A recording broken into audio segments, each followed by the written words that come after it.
Put the caution lights on, dude. Dude, what the fuck's going on now? This car sucks. All right, I'll be honest, bro. Your car broke, so we got you this white one. No fucking way. I don't know if you want it though. No fucking I tried way. I tried my best to get you the nicest car I could as fast as possible.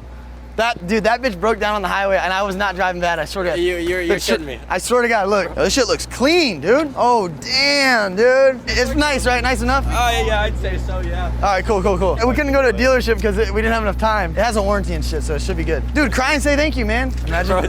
Bro, honestly, thank you fucking so much. Dude, no, your shit legit broke. Yeah, why'd you have so much antifreeze, dude?